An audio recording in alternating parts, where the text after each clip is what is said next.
Rigging can be described as the planned movement of a load using various types of rigging equipment. Rigging jobs can range from light lifting operations, in which simple hoisting mechanisms are used, to complex or heavy lifting procedures, in which the load is heavy, bulky, or hard to balance. As with any rigging operation, to safely perform a complex or heavy rigging job, you have to be able to select the proper equipment and inspect the equipment for damage. You also need to be able to interpret lifting capacity charts, evaluate equipment stability and load balancing considerations, and properly plan and carry out a rigging job. Safely completing a rigging job involves identifying and selecting the proper hardware and equipment. Also, since rigging components are subject to wear and damage, you have to inspect the components before they're used. Any component that's damaged or defective should be removed from service and destroyed. One piece of hardware that's used to connect different pieces of rigging equipment is a shackle. Two common types of shackles are anchor shackles and chain shackles. Shackles used in heavy lifting jobs typically have a much higher load capacity than those used for lighter lifting jobs. The safe working load limit of a shackle is marked on the shackle body. As with all rigging components, shackles are designed with a safety factor or design factor built in. The design factor is basically the ratio between the load or tension at which a piece of rigging equipment will fail and the actual load on the equipment. As a general rule, the design factor for rigging equipment should be no less than 5:1. Using a design factor ensures that a shackle rated at 52 tons will, under normal circumstances, lift 52 tons. Hooks are common rigging components that can be used in a variety of applications. For example, cranes typically have one or more hooks for lifting loads, and many slings have hooks for connecting loads to a lifting device. The way a hook is attached to a rigging line depends on the design of the hook. For example, this hook has an eye through which a wire rope line is connected. Other hooks use a clevis as a connection point. And some hooks have a swivel that allows them to rotate without tangling the connecting lines. Hooks typically have their safe working load limit stamped on them. The safe working load limit of a hook is the weight that the hook will safely handle.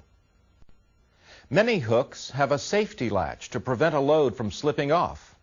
Hooks that don't have safety latches should be secured to close off the opening to the hook's throat. One method for securing the throat of a hook is called mousing.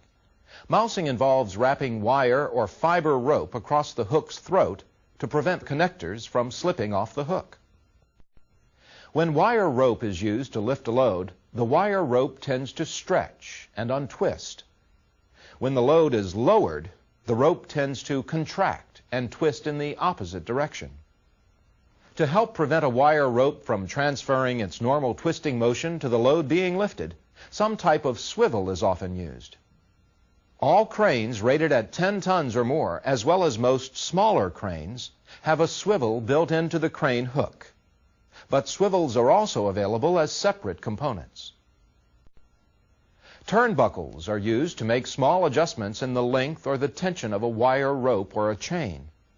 For example, turnbuckles can be used to adjust the lengths of sling legs so that the lifting hook can be positioned directly above a load's center of gravity.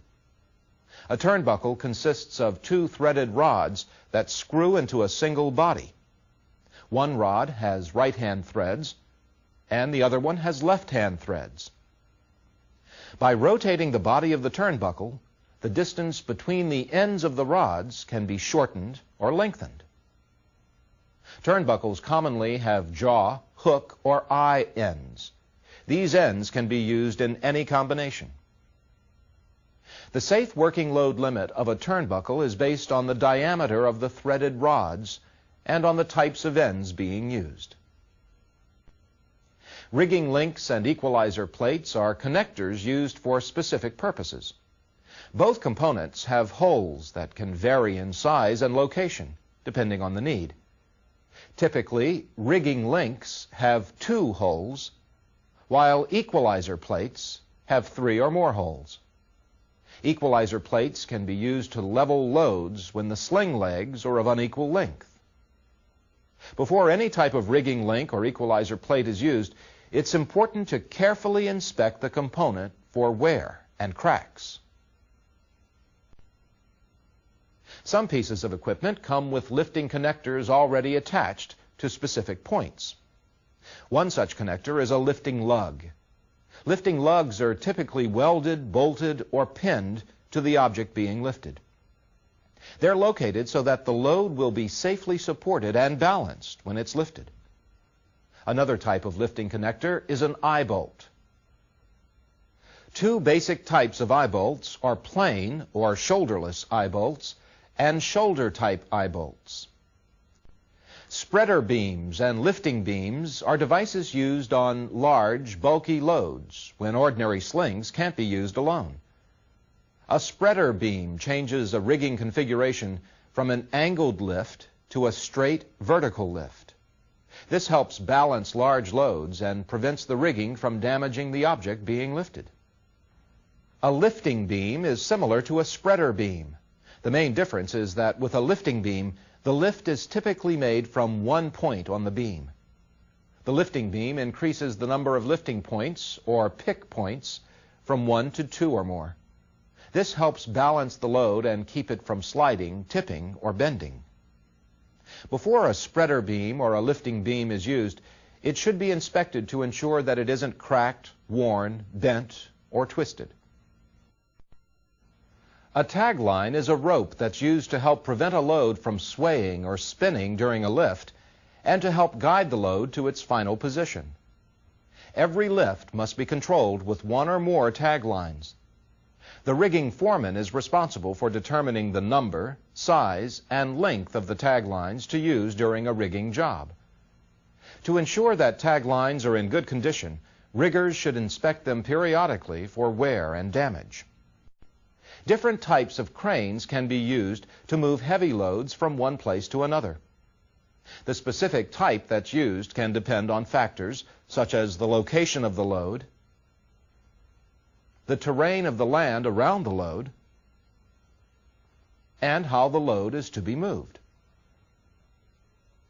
In this part of the program, we'll focus on cranes that have overhead girders or trusses that travel on rails. We'll refer to these cranes as bridge cranes. Although there are different types of bridge cranes, most of them share some common features. For that reason, we'll focus on one particular type of bridge crane for our discussion. We'll examine the basic features of a cab-operated overhead crane. Here's the crane we'll use. Unlike many overhead cranes, this one is used outside. From this view, we can see the major components of the crane. Here's the crane's bridge. The bridge travels on elevated rails that extend from one end of a storage area to the other. A trolley is mounted onto the bridge. It carries a hoist mechanism which is used to lift a load. The trolley and hoist travel back and forth on the bridge. The bridge and trolley arrangement enables the crane to move a load in 2 horizontal dimensions. An operator's cab moves along the bridge with the trolley and the hoist mechanism. Overhead cranes are equipped with main start and stop buttons to help prevent accidental startup of the crane. Before any of the crane's controls will function, the start button must be pushed. The operator can then use the control levers to operate the crane as needed. Once the operator finishes using the crane, he can use the stop button to deactivate the controls. The bridge control is used to move the crane's bridge along the elevated rails that run the length of the storage area. It's a variable speed control with a forward and reverse direction. Moving the control lever in the forward direction causes the bridge to move forward along the rails. Moving the lever in the reverse direction causes the bridge to move backward along the rails. On some overhead cranes, An automatic brake mechanism stops the bridge movement whenever the bridge control lever is released. The trolley control is used to move the trolley along the crane's bridge. This variable speed control has a left and right direction. By moving the control lever to the left and the right, the operator can move the trolley back and forth across the width of the storage area. Some overhead cranes have an automatic brake mechanism that stops the movement of the trolley whenever the trolley control lever is released. The hoist control is used to activate the crane's lifting mechanism. This control has a down and an up direction. Moving the control lever in the down direction allows the operator to lower a load. Moving the lever in the up direction enables the operator to raise the load. A brake mechanism locks the hoist to prevent the load from dropping whenever the hoist control lever is released.